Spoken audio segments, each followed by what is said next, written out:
Bus കെട്ടിവലിക്കൽ സമരമടക്കമുള്ള പ്രതിഷേധങ്ങൾക്കൊടുവിൽ Elamaram പാലം വഴി അനുവദിച്ച താൽക്കാലിക ബസ് സർവീസിന് നാട്ടുകാരുടെ സ്വീകരണം.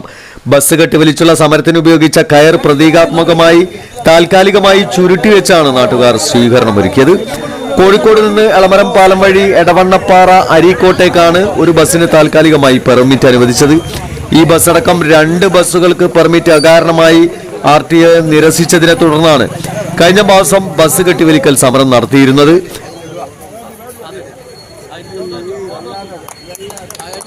ബസ് ജീവനക്കാരെ നാട്ടുകാർ എളമരത്ത് വെച്ച് പൊന്നാട അണിയിച്ച് ആദരിച്ചു. മധുരപലഹാരങ്ങളും വിതരണം ചെയ്തു. സർവീസ് സ്ഥിരപ്പെടുത്തിയില്ലെങ്കിൽ വീണ്ടും സമരത്തിനിറങ്ങുമെന്ന മുന്നറിയിപ്പ് നൽകിയാണ് കെട്ടിവലിക്കൽ സമരത്തിനുപയോഗിച്ച കയർ ചുരുട്ടിവെച്ചത്. എളമരം ജനകീയ ആക്ഷൻ കമ്മിറ്റിയുടെ നേതൃത്വത്തിൽ എളമരം അങ്ങാടിയിൽ വെച്ച് നടന്ന പരിപാടി ചെയർമാൻ സലാം എളമരം അധ്യക്ഷത വഹിച്ചു. M ധർമ്മജൻ, വാഴക്കാട് ഗ്രാമപഞ്ചായത്ത് പ്രസിഡന്റ് CV സക്കരിയ, K ബാലകൃഷ്ണൻ, EM റഹീം, KT Salman, convener TP Ismail, PA Majeed എന്നിവർ പങ്കെടുത്തു. ജനങ്ങളുടെ ഏറ്റവും വലിയൊരു പ്രശ്നമാണ് യാത്രാ സൗകര്യങ്ങൾ വർദ്ധിപ്പിക്കുക എന്നുള്ളത്. ആ യാത്രാ സൗകര്യങ്ങൾ നിഷേധിച്ച കോഴിക്കോട് RTOമാർക്കെതിരായിട്ട് ഞങ്ങൾ നേരത്തെ ബസ് കെട്ടിവലിക്കൽ സമരം നടത്തി കേരളത്തിലെ ഐതിഹാസികമായ ഒരു വിചിത്രമായ സമരം കാഴ്ചവെച്ച ആക്ഷൻ കമ്മിറ്റിയാണ്.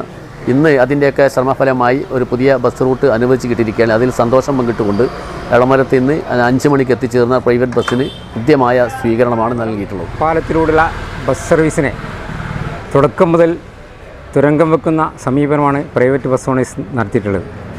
അതിൻ്റെ ഏറ്റവും വലിയ ഉദാഹരണമാണ് ഈ 2 പെർമിറ്റുകൾ ഇല്ലാതാക്കാനുള്ള ശ്രമം. ആ ശ്രമത്തെ ചെറുത്തു തോൽപ്പിച്ചുകൊണ്ട് ഇന്ന് ഐതിഹാസികമായൊരു വിജയം ഞങ്ങൾ നേടിയിരിക്കുകയാണ്. ഇത് നാട്ടിൻ്റെയും നാട്ടുകാരുടെയും ആവശ്യമാണ്. ഈ നാട്ടിലെ ജനങ്ങൾ യാതൊരുവിധ ട്രാൻസ്പോർട്ടും അർഹിക്കുന്നില്ല എന്നുള്ള രീതിയിലുള്ള ബസ് ഓണേഴ്സിൻ്റെ നിലപാടിനെ ചോദ്യം ചെയ്തുകൊണ്ടാണ് ഞങ്ങൾ ഇത് മുന്നോട്ട് പോയത്. ആ സമരത്തിൽ വിജയം കണ്ടു. ഇനിയും ഇത് ഇവരുടെ ഭാഗത്തുനിന്ന്, അതായത് ബസ് ഓണേഴ്സിൻ്റെ ഭാഗത്തുനിന്ന് തുടരുകയാണെങ്കിൽ അതിനെ ചെറുത്തു തോൽപ്പിക്കുമെന്നുള്ള പ്രഖ്യാപനവും കൂടിയാണ് ഇന്ന് കൂടിയ ഈ ഉദ്ഘാടനത്തിൽ പങ്കെടുത്തിരിക്കുന്ന KSRTC അടക്കമുള്ള ബസ്സുകൾക്ക് സർവീസുകൾക്ക് ശ്രമിച്ചുകൊണ്ടിരിക്കുന്നുണ്ട്.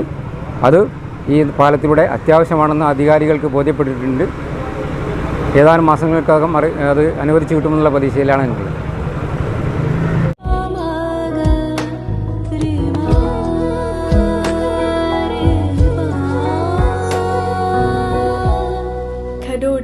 Golden diamonds, Mavoor, Poovattuparamba. കൂടുതൽ വാർത്തകൾ ലഭിക്കാൻ sport media YouTube channel subscribe ചെയ്യുക.